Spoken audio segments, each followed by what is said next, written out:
तो आइए दोस्तों गरीब कुम्हार की कहानी के बारे में जानते हैं। एक छोटे से गांव में एक गरीब कुम्हार रहता था जिसका नाम रामू था। रामू के पास एक छोटा सा घर था और वह अपने परिवार के साथ रहता था। रामू का परिवार बहुत गरीब था और उसके पास खाने के लिए भी पर्याप्त पैसे नहीं थे। रामू एक कुम्हार था और वह मिट्टी के बर्तन बनाता था। वह अपने बर्तनों को बाजार में बेचता था और उससे जो पैसे मिलते थे उससे वह अपने परिवार का पालन पोषण करता था। एक दिन रामू के गांव में एक बड़ा सूखा पड़ा और फसलें नष्ट हो गई। रामू के परिवार के पास खाने के लिए कुछ नहीं था और वे बहुत दुखी थे। रामू ने अपने परिवार की मदद करने के लिए एक योजना बनाई। उसने अपने गांव के लोगों से कहा, मैं अपने बर्तनों को बनाने के लिए एक नई तकनीक सीखना चाहता हूँ जिससे मैं और भी अच्छे बर्तन बना सकूँ।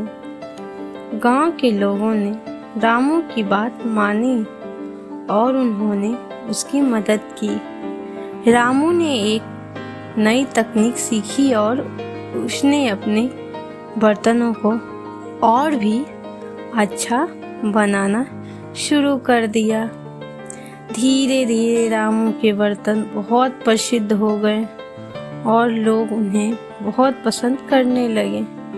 रामू के परिवार के पास अब खाने के लिए पर्याप्त पैसे थे और वे बहुत खुश थे। एक दिन रामू के गांव में एक अमीर आदमी आया जो एक बड़े शहर से आया था। वह आदमी रामू के बर्तनों को देखकर बहुत प्रभावित हुआ और उसने रामू से कहा, मैं आपके बर्तनों को अपने शहर में बेचना चाहता हूँ। रामू ने उस आदमी की बात मानी और उसने अपने बर्तनों को उस आदमी के शहर में भेज दिया। रामू के बर्तन बहुत प्रसिद्ध हो गए और लोगों ने उन्हें बहुत पसंद किया। रामू के परिवार के पास अब बहुत सारे पैसे थे और वे बहुत खुश थे। रामू ने अपने गांव के लोगों की मदद की और उसने अपने परिवार का पालन पोषण किया। गरीब कुम्हार की कहानी हमें यह सिखाती है दोस्तों कि मेहनत और नई तकनीक सीखने से हम अपने लक्ष्य को प्राप्त कर सकते हैं। रामू ने अपने बर्तनों को बनाने के लिए कई तकनीकें सीखी और उसने अपने परिवार का पालन पोषण किया। रामू की कहानी हमें यह भी सिखाती है कि हमें कभी हार नहीं माननी चाहिए और हमें हमेशा अपने लक्ष्यों की ओर बढ़ते रहना चाहिए।